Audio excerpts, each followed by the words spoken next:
Hello there, and welcome back to Valorria's first stream for 2023.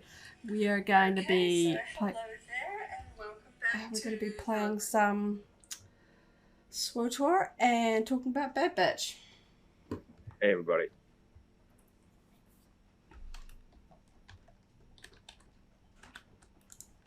That was short. I was expecting you to keep talking. Yeah, sorry, I'm doing a couple of things, looking at a couple of screens.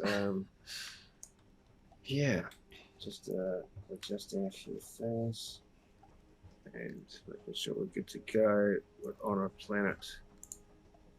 It's been on SWTOR since the beginning. We're going to run through some daily activities. Someone's throwing things at me. Life day chair. Eating at snowball. Yeah, because I gotta earn them. Gotta earn my. There we go. Snow covered parcel. Yeah, I got one too. First one of the stream. Some tinsel for you. Because of course it is the annual Life Day event, sort of the holiday themed event where you throw. Oh, another one. You throw snowballs at each other and earn event currency where you can buy Life Day themed items in the game. So we're just getting a few things set up. We haven't streamed for a couple of weeks, took a break over the holiday break, and of course we like to stream watching new Star Wars TV shows on Disney Plus.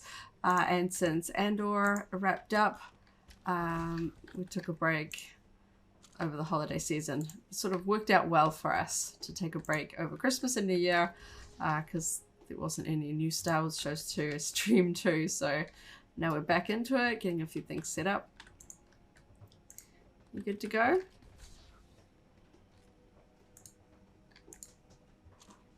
Yeah, just looking at a couple of settings and all. Okay, well, see how we go. All right. Yep, let's jump into it. We'll see what we can do. So it was a double episode of Bad Batch we're going to talk about, as you would have seen. Industrial sabotage. And yep, halfway down the page. Yeah, good intro to the season. There's obviously a time lapse since the last season. We were going to, but didn't quite get around to watching the last episode of the last season as a quick recap. But somehow I just sort of felt fairly familiar with it anyway, because it's pretty big events in terms of the sinking of Topeka City, basically. Yeah. Big climactic sort of episodes stick in your mind a little easier. I have to say, this first episode felt really short. Oh, yeah, the very first episode, and obviously it was a double episode, but even together, they felt, fairly brief on. Possibly sort of exacerbated by the fact that we've sort of been waiting for this for a while. You know, when we've gotten live action TV shows, they tend to be longer episode duration. So when we actually sit down and get an episode or two under our belt, it sort of feels like you get a really good hit.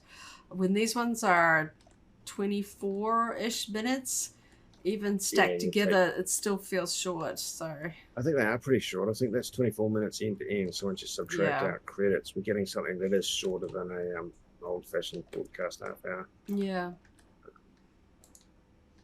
And I guess I wasn't expecting it to be actually a two-parter. I was expecting to get maybe like, the sort of the 2 episodes. Yeah. But yeah, they were very much just 2 parts of the same story. Which was necessary because if we'd only got that first episode, I felt like I was just warming up to something happening, and then it was the end of that first episode. We are going to get a double episode in the middle of the season and a double episode at the conclusion of the season, so that's something to be aware of. Yeah, interesting tactic, but I guess that probably indicates that there is storylines that necessitate the multi-step approach. Yeah. Well, the thing that kind of strikes me is they're still really running with this model of animated projects fitting into this old-fashioned half-hour slot, and live action fitting into a bit more of a. They haven't really pushed things in terms of just going where the story takes you for overall duration. Not really. I don't think, not as much as they can, because just because it's animated doesn't mean it needs to be short. They've got all the content in the can. Mandalorian Terror. They could give us, decent chunks of story without, feeling obliged to fragment it down into these 24-minute, 26-minute episodes. And it seems a little, perhaps, old-fashioned to just view animation as children's fare. So, of course, you're going to get the shorter episode lengths and the live action to be what the grown-ups want, you know? So I feel like when it comes to Star Wars, you don't a lot of adults watching Bad Batch. The people that are... I mean, Bad Batch is essentially a continuation of the Clone Wars, you know. It's which has already gone through its maturation period. It hasn't gone through the phases that some content has of starting for a younger age group, and as that age group matures, the content grows with them. We've already been through that with Clone Wars, and season 1 of Bad Batch was, you know, it was good real content. It doesn't need to feel locked into a younger audience by any stretch. Yeah. Anyway, that's where we're at in terms of what we're going to get for episode length. We can certainly state our preferences. I don't think it's going to change a lot in the immediate future. Maybe one day we'll see that categorization broken down. But yeah, time lapse since last season. Good to see the main characters again. I guess things are about where we expected that they would be. That they need to establish pipelines of resources in order to be able to do something useful at that time. Introduced to a new character at SIDS. Yep, that was Ron the Sykes pirate character. Didn't go very deep with that personality yet, but presumably they will. Yeah, and that first episode was, as I suspected, predominantly scenes that we saw in the trailer, sort of some of the, you know, the advertising material put out prior to the episode airing.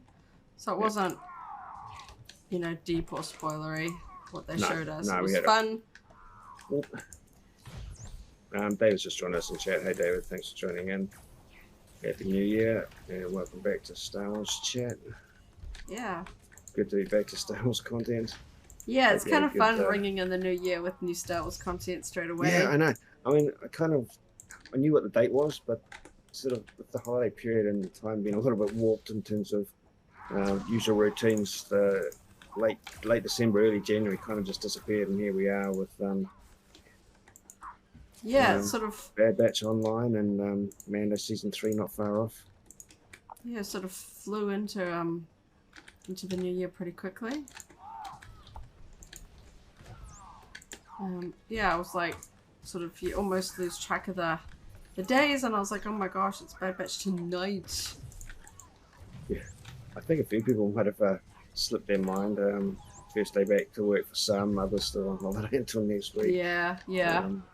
It's a little bit of unusual timing. We have had end of seasons go up to pretty close to Christmas and pretty close to the end of the year, but I don't think we've started anything this early in January. Yeah. This way before.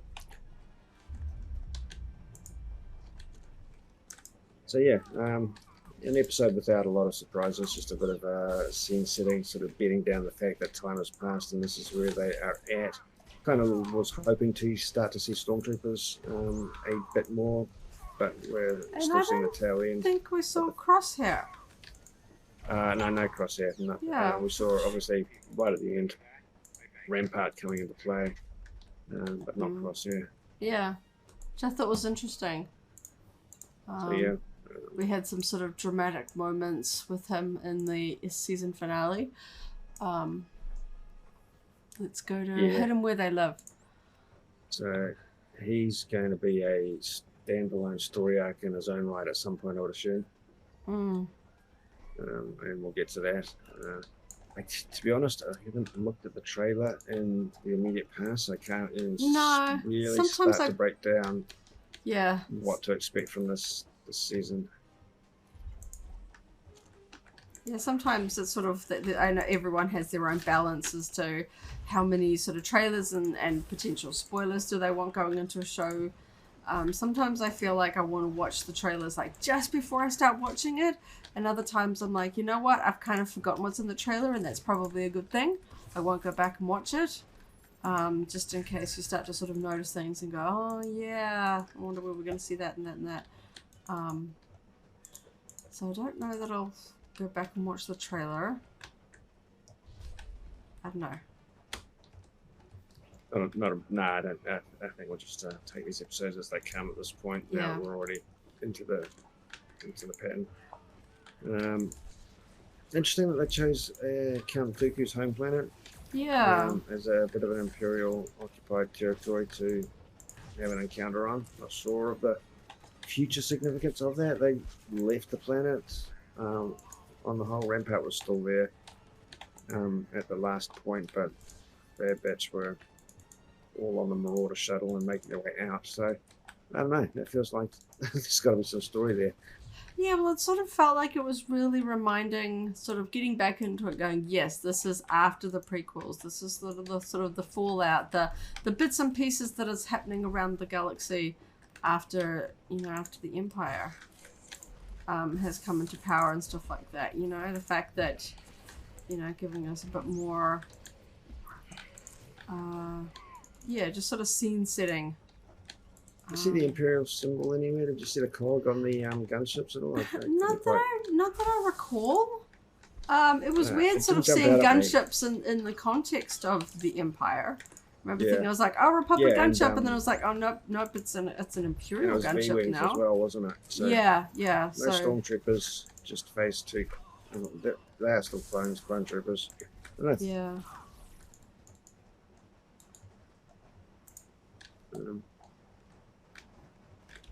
And all of the clone troopers have gone back to standard white. Yeah. I feel like they're trying to lean towards the eventual sort of white stormtroopers. Yeah. But pretty sure we've gotten a sort of a whole new, well, not whole new, but the Bad Batch team have upgraded their armor a little bit. Yeah. In terms of sort of paint jobs and aesthetics, and I'm sure somebody will do a cool graphic of them all lined up so you can see the differences. We see, most notably, Omega is looking a little older. Not that I think a lot of time has passed. No, but she's just looking just a little bit more. Well, she's at that age where 6 to 12 months can actually change appearance quite a bit. At the very least, she's feeling older because she's gotten off Commando and she's experiencing the world, rather than sort of being sheltered. So I feel like that that sort of growing up has given her an air of being slightly older. Yeah, no, showing off there, demonstrating her weapon proficiency. And yeah. Interesting, because she's a kid, I don't think they're having her actually kill anything.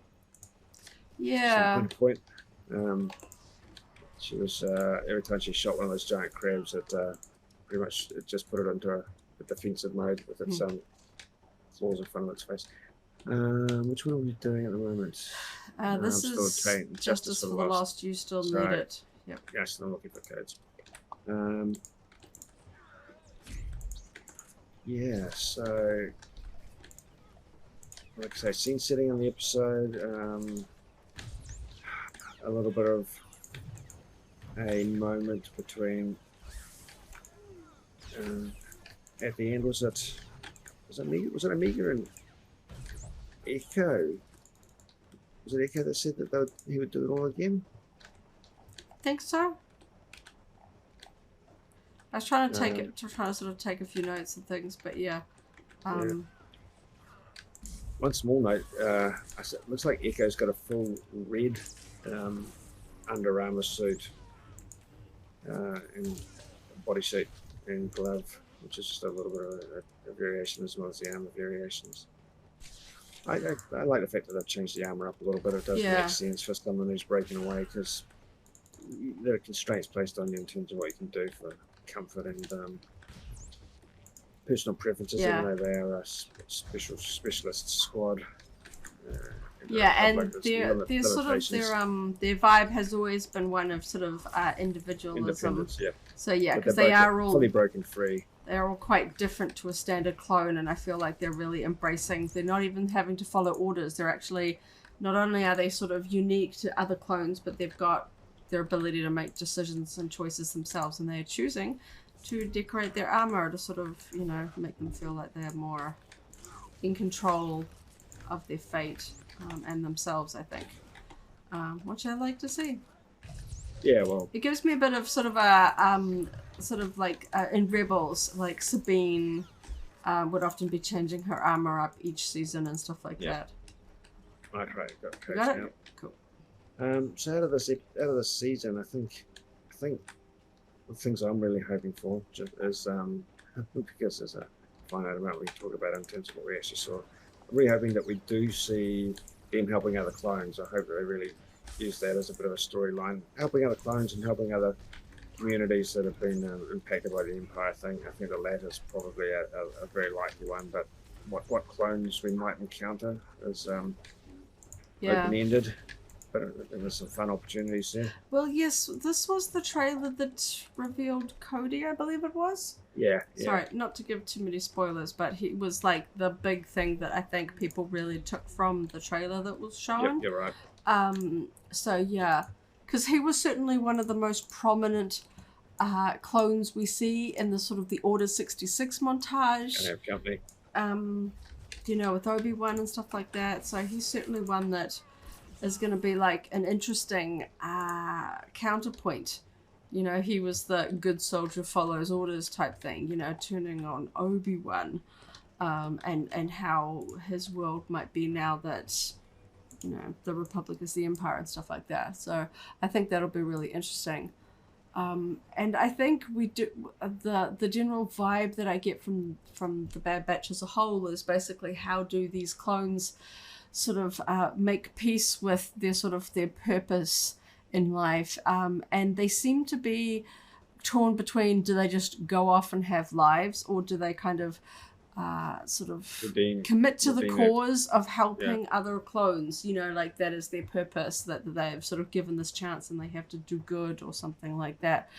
Because you see a little bit of that in this episode. Sorry, we'll go to we'll do Color Code Massacre. You see that a little bit. They don't want to take on too dangerous stuff because they have got a child with them and with Omega, you know, and they want to sort of protect her, but they also feel like they have a calling to sort of, you know, help out. That might not necessarily be the safest things to do. You count down? Yeah, I'll count us down. 3, 2, 1, throw. Cool. So yeah, but we're also going to see obviously a story arc related to Rampart a little bit more. Yeah. And interesting development that he wants to try and hide the fact that Bad Batch is Tarkin. I mean, that's a big task, really. That's not something you can just do and it will go away, I imagine. Yeah, because they are still alive. Something is going to crop up if he's going to be constantly. I guess he potentially wants to hide the fact that they're still alive until the opportunity to eliminate them presents itself. We can kind of cover up his mistake there. There's something pretty big going on if he's brazen enough to shoot clones. Yeah, cover his butt. It's not. I don't know. It feels like a bit more than just covering up a failure. Or I don't know. I think there's something bigger going on there.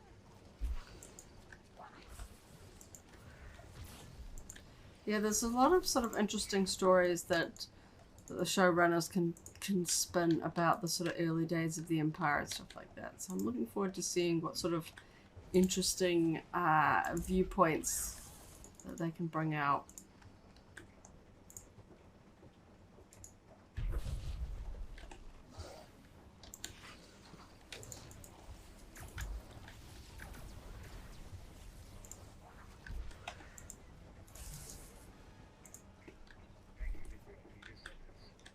a big year for Star Wars, so I'm looking forward to a lot of different things. Mando Season 3 is on the horizon, like I said. Ahsoka and Skeleton It's felt Crew. like a while since we've had Mando, to be honest. Yeah. Well, yeah, they bypassed it with Andor and Obi-Wan. It was sort of had so many other things. It's like, whoa, it's actually, because we've had other live action Star Wars and you sort of stop and think about it, it's like, whoa, yeah, well, it's been a while. Mando, we just forgotten that it wasn't his own series. Yeah. Yeah, that his story has actually been progressing outside of his TV show. And from what I've heard about Ahsoka, I'm looking forward to that taking, even though it's fully in the Mandoverse, looking forward to it covering quite different story arcs by the sound of things, quite a different main thrust for that. Yeah, well, it'll be this exception of Obi-Wan, which I think we can generally treat as a one-shot. This will be the first sort of Star Wars live action show where somebody with Force abilities. Most of the other shows, like, there's characters that are running around that have Force abilities. You know, we've got, Luke and, of course, Grogu himself. But that's not the main thing. That's not the main thing. Ahsoka isn't, technically a Jedi and all that, but she does have Force abilities. She has sabers. Yeah, it'll be interesting to see how much that's going to play into the show and give it a different feel. Not that has anything to do with Bad Batch, but yes. I think the Bad Batch episodes, I mean, it's to be expected. You can't really go guns blazing deep into intrigue in the first episode of a season. We're going to build up. Have you got everything you need from this? No, I need the lumber implants. Okay.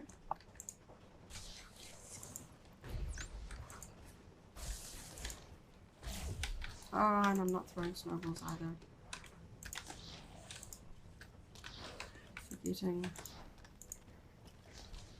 And Skeleton Crew is actually on the horizon. There's not a solid date yet, but that's a complete unknown in terms of what we're going to get out of that. And I want to have some degree of faith that it's all going to be quality material, but we just don't even know what the overall feel for that's going to be like. Yeah. Jude Law's a really interesting selection for the lead. I think we're going to have faith in his acting ability as a starting point. Yeah. Take out the big guy. Yeah, we have to for this. I'm just going to click it because it takes a while to respawn.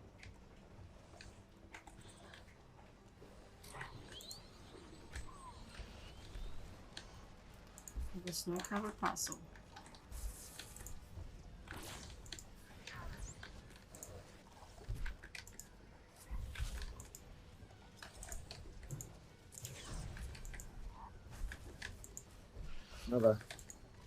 Other news. We're trying to get back to having chats after overall news. Getting back to having chats about. We're using Bad Batch as a launching point to talk about Star Wars each week, basically in this time slot. Yeah. Yeah, go on.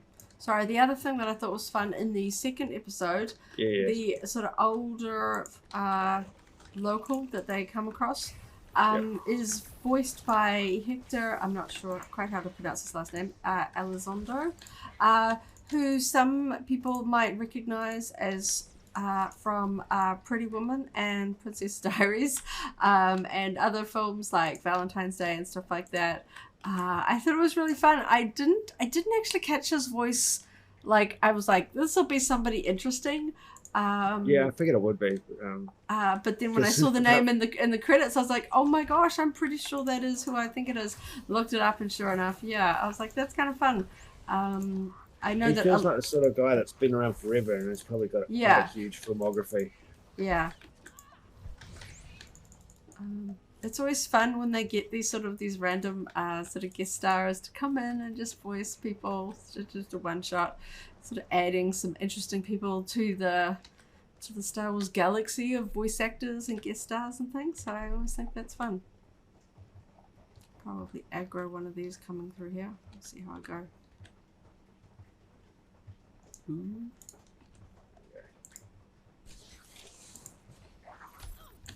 So speaking of voice actors, it's been the last month's been a fun month in terms of local conventions.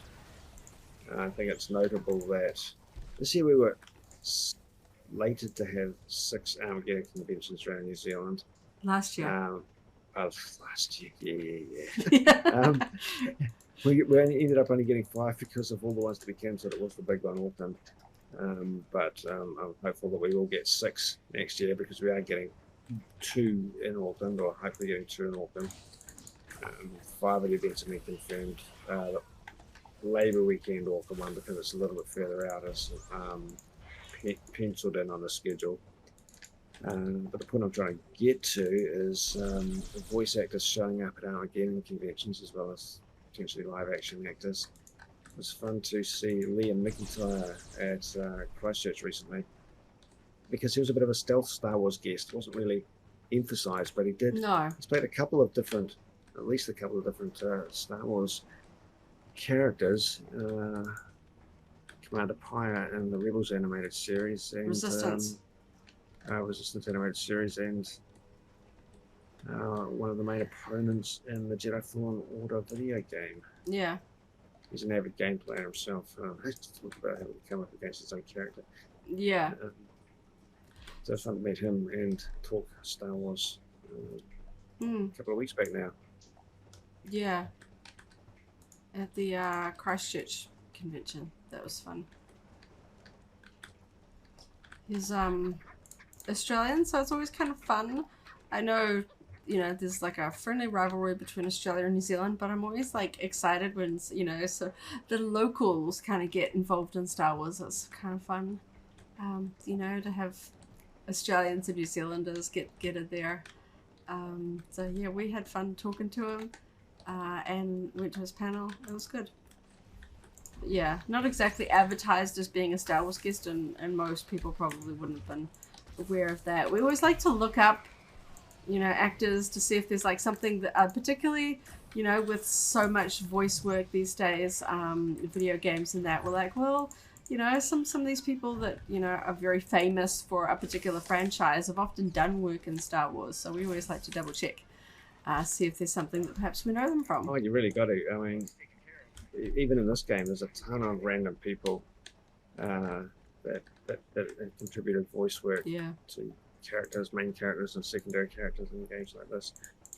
Plus tons just show up in all the animated series we're watching these days. Yeah. We'll go to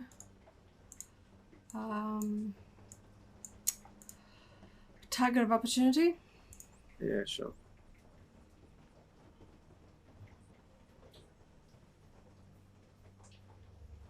So yeah, I guess one of the points I'm trying to make is 6 potential Armageddon expos, so that every single convention event increases the chance of Star Wars guests. Yes. And with 2002, it was the big Auckland one that was cancelled, so that was the one that was going to have the biggest impact on guest opportunities. But with the appearance of the likes of Carrie Elwes at Wellington, we are firmly back into in-person guests, and not just like locals. There were a few Armageddons where we had some pretty cool guests, some pretty big names, but they did happen to sort of be in New Zealand for some reason or another. They were here with family or doing something, just happened to be shooting locally. Because the New Zealand film industry was pretty good about bubbling up to keep going while some of the American productions were shut down. But of course, there oftentimes that means that they are fully working and just weren't going to have the time to do Armageddon conventions locally. But that does bode well, getting a big name like that will have some really interesting guests this year. And of course, we're always hoping for some cool Star Wars guests. Not to say we haven't enjoyed the ones that have been able to appear at Armageddon virtually, like Giancarlo. He was quite fun. You've seen him a couple of times, they'll be in the end. Yeah. It would be absolutely amazing to get somebody from like Mando or you know, or Andor or something like that, you know, in person. That would just be super cool. Giancarlo's still in Mando season 3, and he has been talking about it a little bit. He was very coy about people asking him questions. He's very practiced on knowing that people want. He is in terms of detail, but he does talk a lot about it. We're going to kill some people, sorry. He's often talked, and recently he has as well, he's often followed the line that, this episode's going to blow your mind sort of thing. This season's going to be the most interesting one and so forth. And he has been following that script for season 3. So hopefully that pans out. I know he's a little biased because he's very enthusiastic about material that he's personally involved in. Yeah. And fair enough, rightly so, of course. But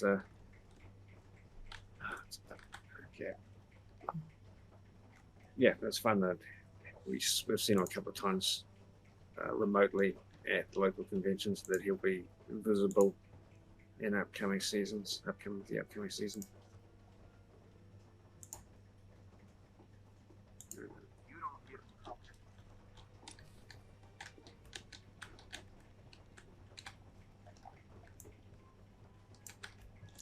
And apart from costumes, we enjoyed the just the Star Wars flavor of some of the conventions in terms of costumes and shopping.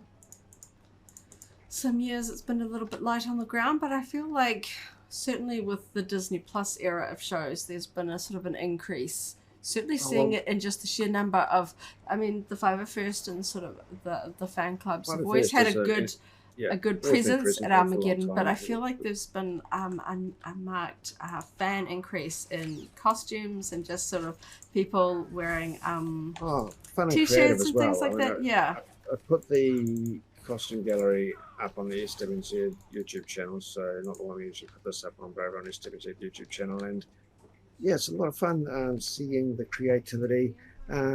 Seeing people just get involved for the love of Star Wars, so all different ages, all different skill levels, all different budgets in terms of costuming. A lot of fun in that regard. Whole family groups, friends going along together. Yeah. And I feel like a quite cool Jedi. Yeah. Multiple Mandos and things like that. Yeah. And I feel like that does bode well for Star Wars guests. You know, like. The convention organizers, you know, they get sort of, you know, you have to be clever with these conventions. You got to get, you know, actors from popular franchises and stuff like that. Like getting the actress who played Kristy in Stranger Things was like a really good call, because Stranger Things is a really sort of hot franchise right now, and she was immensely popular and well received. You know, if you can get anybody from Stranger Things to appear at an Armageddon, you're probably doing pretty well. But yeah, just seeing how the sort of the percentage of people that are Star Wars fans, visibly Star Wars fans at Armageddons, you hope that the organizers, like I would love. I've probably lost track of the number of times I've said it, but I would love to see Michelle Ann, or of course Timura, you know, some of the New Zealand people involved in Star Wars. It would be great to have them locally. Michelle did attend Star Wars Celebration, so we know that she has done a convention in the name of her involvement in Bad Batch as Omega, and I think that would just be brilliant if she turned up at a convention. And if it was going to be a year, this is the year to do it. We're going to have the most number of Armageddons ever. The Christchurch convention is in a brand new facility. Absolutely fantastic. The first time at the Pai Convention Centre. Really nice facility. Worked really well for Armageddon, just the right size. Oh, it was like custom made almost. Well set out, tons of places to just chill and so you could just keep going back to the main convention floor. They had, you know, conveniently available food, but didn't seem to be overcrowded, didn't seem to be swamped with people. No. It has the best, basically, auditorium. Is this where I'm heading? Yeah. The best sort of auditorium for celebrities. A lot of the times the celebrities are in areas where there's just sort of background noise and stuff like that. David says, hopefully this year more fans can cosplay the new content and the venues don't get canned. Yeah. Yeah, I really hope so. I mean, it's looking good. I mean, we did get 5 last year, and it's a real oddity that Auckland was cancelled. I'm sure Bill was insanely frustrated because the High Court ruling about whether or not... was actually in his favour, but if they're just... yeah, but it came through too late. Yeah, you think, like... Little days. The amount of, like, every time there's a sporting event and the media always goes on and on about how much money it would bring into the city by people travelling to come see it, and Armageddon brings in a lot of money, and unfortunately because it's like geek culture, it doesn't quite get the, I don't know, the attention, but it's a huge event now. Because it was interesting that the Christchurch event was actually sponsored by the Christchurch City Council. Yeah. They knew that it was a big event for the Te Pai Centre, which is council owned basically, and it was good for getting people into the city. So they sponsored the Armageddon convention, and that was really cool. And I think that doubled down the frustration because Auckland was because certainly from concretely unhelpful. Our perspective, you know, with the very sad events in Christchurch that meant that the previous venue was damaged during the earthquakes, and so it's sort of been an Armageddon that hasn't been on our radar for some time, you know, because they didn't really have a convention centre, you know, like the other centres to hold it in. So we were really excited, you know, which didn't manage to go to many in the original venue back in the day, but I had fun. And was very keen to see how this new one compared to the other Armageddons around the country, and was really, we just had a lot of fun at that one. That was the last 2 years down now, and it's gathering momentum. A whole new opportunity for people in that part of the country to get to, and we've been down to that both times now, and I don't know if it's because it's in a new part of the country, but there's an awful lot of fans and Star Wars costumes and costumers in general down there as well. Go to the last one? Sure.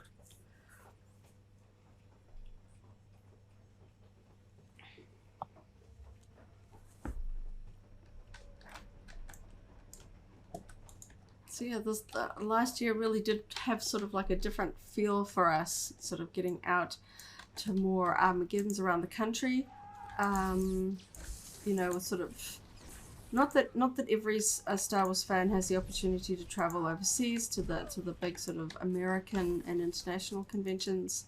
So it was really fun just sort of getting to spend time with local Star Wars fans and just seeing the increase in costumes and merch.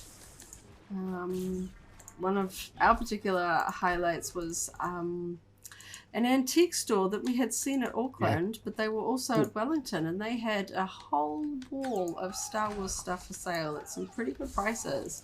Some people that got in early, some people that got in a little before us got some really good you could see some people walking away with them. Vintage play sets and vehicles. With a lot of goodies in their shopping bags, and we managed to snag a few things ourselves. That, really fair pricing. Yeah, it was a nice product. And it felt good. It felt like a nice change from some of the. I mean, there's always the fun ones like Poster Works that has the posters and the doormats and stuff like that. You know, we always check out their booth every year. They've always got some fun Star Wars stuff, but because there's some things that it's fun to sort of buy at a convention. It sort of gives it a bit of a feel.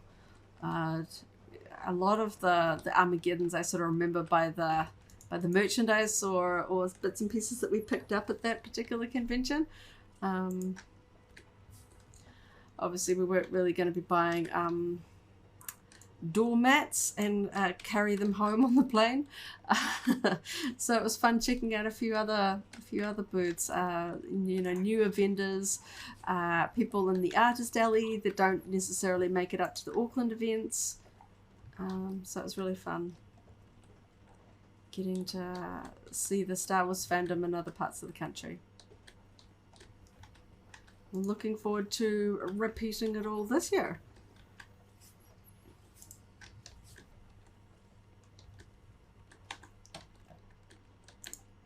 Well, so there's a celebration year, a Star Wars celebration year, which is often associated with revelation of new content. Well, last year was as well, wasn't it?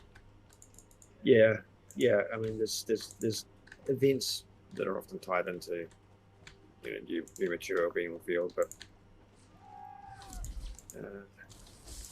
yeah, I mean, it's always just something to note on a calendar in terms of expectations and. Because I feel like we're due for a big sort of movie update of some sort. Yeah, we definitely need some movie updates. There's a lot of rumors going on. There's a lot of things in the pipeline.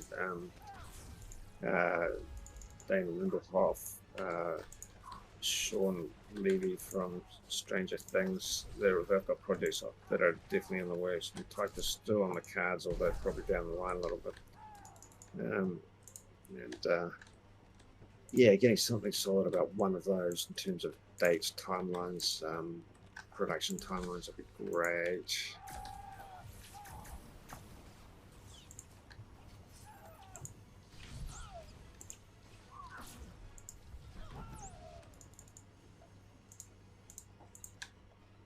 And I guess I'm just saying, it's fun when there's something on the calendar like that event or the D23 Expos or whatever, where we can, and hopefully it pans out, expect to see new content, because sometimes trailers drop pretty haphazardly and pretty randomly. Yeah, but they generally release something at a celebration. I like having a bit of a heads up. Yeah, you wake up and then you check the internet and the Americans are all excited and it's like, oh dude, that was like 4 a.m. for us. There are people in places not North America.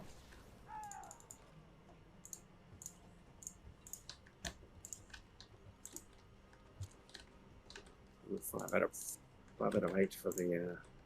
Yes, I am too. I just want to get just working on the bonus. Yeah.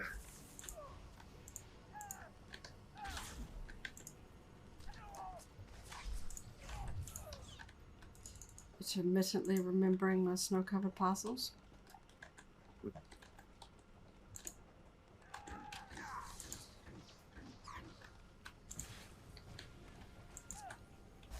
Mostly just trying to remember how to play a Vanguard.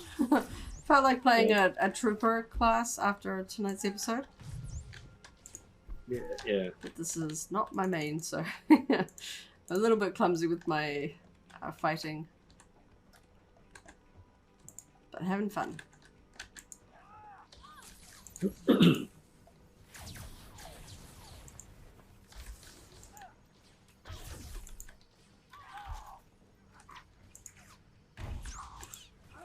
Did you pick up that one? I picked up a 6th one, so you grab one, so we're even. Cool. And then we'll go around the coast a little bit and get that one over yonder. Oh, don't fall in the radioactive goo. Sorry, I just jumped to this gold to get out of the acid quickly. Yeah, that works. Because I can do that.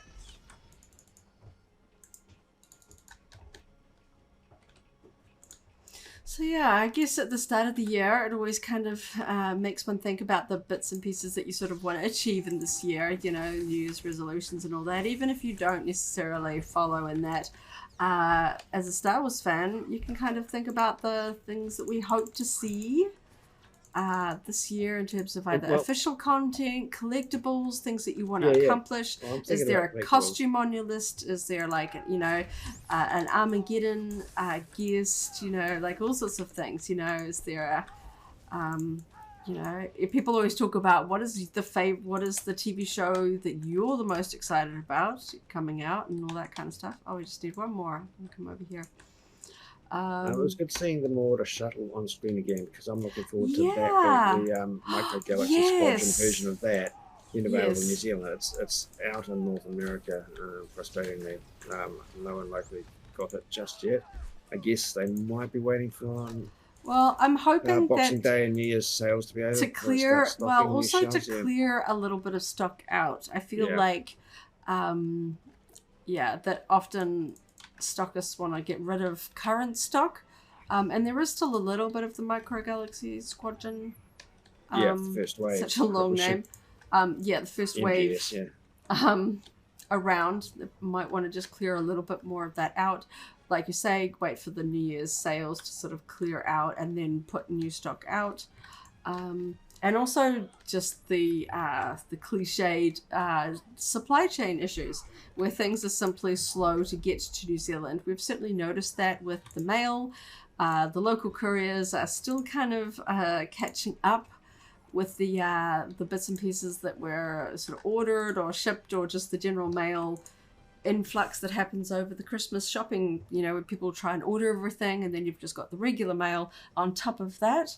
Hello, first time chatter, the Prime 2022 morning. Well, for us here in New Zealand, it is actually 11 o'clock at night. But yes, a morning to you.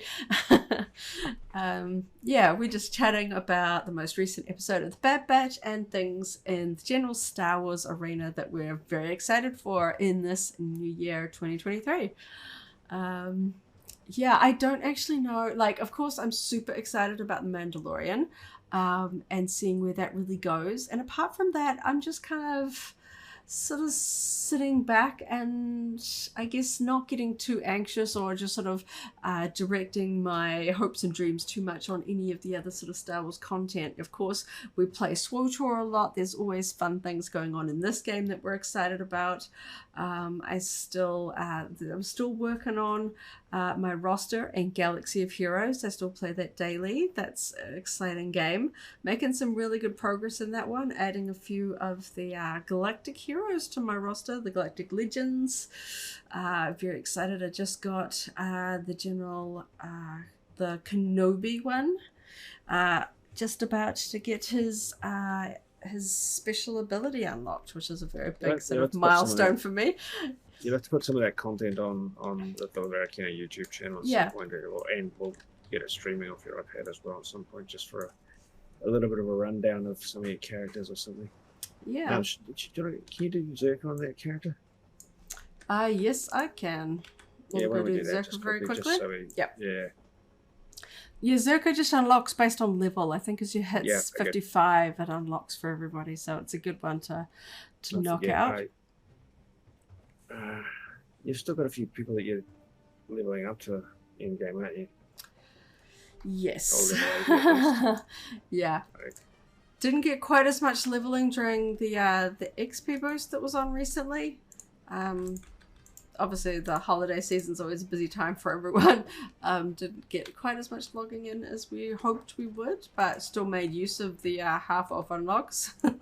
Always look forward to that in the holiday sales in game. So, you know, just want to jump back to that thread. I was just talking about really enjoying seeing the water shuttle on the Bad Batch again. Looking forward to that in Micro Galaxy Squadron, and some other cool. That's quite fun. That person's wearing a look Keldroma gear. I think it was Shayla Keldroma or something. Looking forward to some of the other vehicles coming out in the Micro Galaxy Squadron. There's a lot that have been revealed. There's going to be quite a lot of gunship variants. As a sort of 2.5 wave, I think. And people are speculating they're going to go for an in-scale AT-AT because it has shown up on the packaging. Yeah. With the snow speeders in that line, which I'm really looking forward to, almost identical in scale to the vintage diecast snow speeders. And an AT-AT in that line is actually still quite large. Yes. That'd be quite cool. As much as I think everyone wants like the big boy AT-AT from Hasbro or the gorgeous Lego version, a lot of those ones are kind of price point or just display size. So I feel like even if it's not 100% one-to-one scale with the line, even if it's a little undersized, I think it's still going to be a really good one if you just want an AT-AT for your shelf. If they do that. And of course they have to do that because, you know, the cockpit can fit the little figures in it. I think it'll be really cool. Like the Millennium Falcon. So many people just want a Millennium Falcon to put on their shelf that isn't like the huge Hasbro one or like some sort of studio scale, you know, thing that costs a few $1,000s. Sometimes you just want sort of just a plastic thing that looks pretty good to sit on your shelf. And I think that one is super cool. Plus it's got lights and sounds, which is always just an added bonus. Have we done that one? I've got 5 out of 6 Colto. Okay. Sorry. I forgot I had to pick that one up myself. I was like waiting for it to one finish. Is shared, one is shared, and one is yeah, I was like sitting there going, why isn't it finished?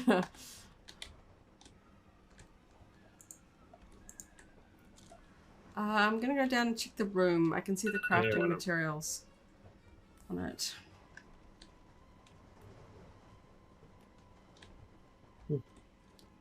Pick up a crystal.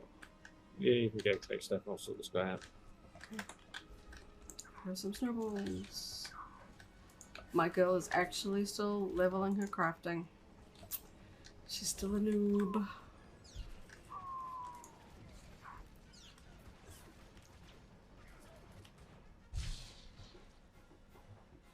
Yeah, we'll have to go back up the ramp. Get a few more of these container doors.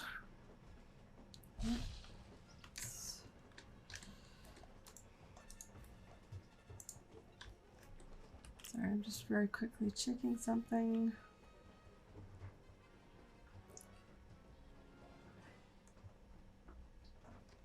Sorry, I'm just going to come up and we can work on these guys. I'm just going to stand here for a minute just so I can get this done. Just checking.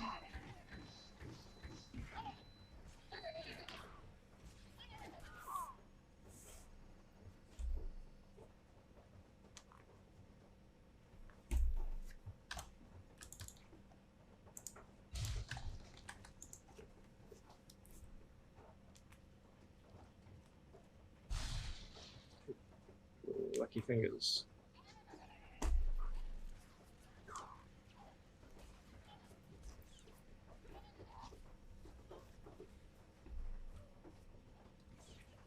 When we finally do get around to some concrete news about a Star Wars theatrical release, it's going to be quite a big deal.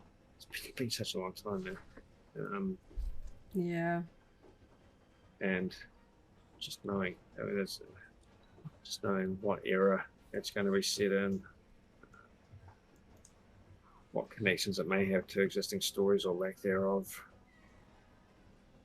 I know there's lots of rumors going around about the various possibilities, but everything's just still, up in the air, frankly, in terms of definitive production lines. That's probably all changed a little bit with the shake-up at Disney with Bob Iger coming back as CEO. Just around Thanksgiving? Because the previous short-lived CEO of Disney, Bob Chapek, was fairly believably rumored to be stifling a lot of the big projects, including Star Wars movies, wasn't he? Yes, well, one of the major things that was, to just sort of sum up, essentially, was he basically installed somebody that was very like-minded, basically above the creative teams, that was basically very controlling of the budgets, and basically wanted to oversee everything that they were doing and sort of control the finances and stuff. And then if there's one thing that really affects the creativity and sort of the quality of work, is if you just go, oh, that's costing too much money, let's cut that and that and just... and one of the very first things the returning CEO Bob Iger did was remove that position and effectively that employee as well, knowing that it had affected basically the output of Disney and the way that sort of, because Disney is a storytelling company, and you can't just step in and sort of just cut everything down. People had noticed it at the parks. That there had been a decrease in quality while the costs had gone up, the quality had gone down. And I think it was pretty universally reported that there was much jubilation when Chapek was ousted. And it was really starting to hurt Disney's bottom line when they essentially fire someone from the CEO position. That's quite a serious move in any company, to basically oust the man in charge. For a chunk of his contract, they don't just let him go to save money. They let him go, have to pay him off. They're only going to do that if they think that he's having that much of a negative impact on the way his sub-studios. yeah, he had quite the reputation for sort of only caring about the bottom line, and profits and things like that, and was doing things to cut corners and to try and increase profits, and fans were not a fan of that. And as soon as it started to affect, fans weren't a fan, but neither were employees. Yes. Frankly. But the fans not being happy is one thing, but when you start affecting the shares and the stockholders, they're the ones that have the ultimate pulling power. And when they started to decide that he was hurting the business to the point where the share price was being affected, that's when things changed. So I can only hope that we'll start to see. I mean, Iger has only been in power for just a couple of weeks now. It feels like ages ago, but yes, only a few weeks, so we'll get to see how that pans out this year in terms of creative content under the Star Wars banner. Free up. The hope is that it's going to free up the movie pipelines. Yes. I know that a lot of the movie pipelines are tied down by availability of directors or writers. But I think it'll be foolish to rule out the impact that funding and green lighting has on all of those projects. I haven't looked at the recent numbers, but by all accounts, Avatar has done well. It is not a box office bomb. And of course, a lot of that is coming from Disney's checkbook because they own 20th Century Fox. So I think they don't need to worry about having to tighten up costs because that one did well. I know they talked about having to sort of break even, but it's not a loss. Nah, Avatar's broken 1.4, 1.5 billion. It puts it in the top 20 already films of all time. Yeah. I've seen headlines saying that it's basically been, at the top of the box office for like 3 weeks. It's continuing to climb a little bit. It's a big ask to compete against the original Avatar, 2.9 billion. Well, yes, and that one has had a number of reissues, many re-releases. Yeah. So that does boost your numbers a bit, and it's legitimate. We know that Star Wars has high numbers because it's had its own fair share of. They don't really differentiate between Star Wars and Special Edition Star Wars. It's just A New Hope. So yeah, it is one way to sort of increase the numbers. Did that complete for you? Yeah. Cool. Got all my circles sorted.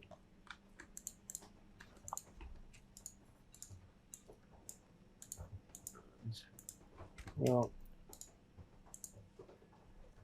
we're clocking in at coming up on an hour for us now. But it's how you feeling? I think that's a good place to wrap it up there. I'm quite keen to go watch it again. Yep, that'll do for now. But like we say, we're going to get back into a groove of streaming in this time slot on a regular basis, but also filling in the gaps between them on a semi-random basis. We'll try and make announcements on our Twitter page, our social media, Facebook as well, probably. Just to let you know if it's semi-short notice. But they do show up in the archives on Twitch, of course, and we'll put a lot of stuff through on our Valorria YouTube channel afterwards. So you go back and tune into the conversations we've already had recently. You transported up to your stronghold event. Yep, I got a lot of junk to sort out. Yeah. My characters that I don't play quite as much. Takes a little bit. So yeah, we'll sign off at this point. And thanks for tuning in. We will catch you next time. Appreciate you coming on as part of our audience. Yeah, we know for us fellow Kiwis, it does get a little late with the, it'll be fun when we hit daylight savings again and we cycle back to the 7 p.m. Time slot for new Disney Plus releases. But for now, during the summer months, it's at 9 p.m. And interestingly, it's 9 p.m. sharp for the previous Andor. It was about like 7 minutes or so, like before 9, so you got the sort of like head start. But for tonight's Boba Fett and Obi-Wan all jumping the gun a little bit. But Bad Batch was on at 9 o'clock, so it'll be interesting to see if that holds for subsequent episodes. So yeah, so by the time we watch the episodes and then jump on stream, it ends up being a bit late. So we do really appreciate you guys staying up to chat and hang out with us after watching some good Star Wars TV. So thank you so much for joining us here, and we'll catch you in the next stream. And may the Force be with you. Take it easy. See you next time. If you enjoyed this video, go ahead and give it a like, check out our other videos, and subscribe for alerts about new uploads. Thanks for watching, and may the Force be with you.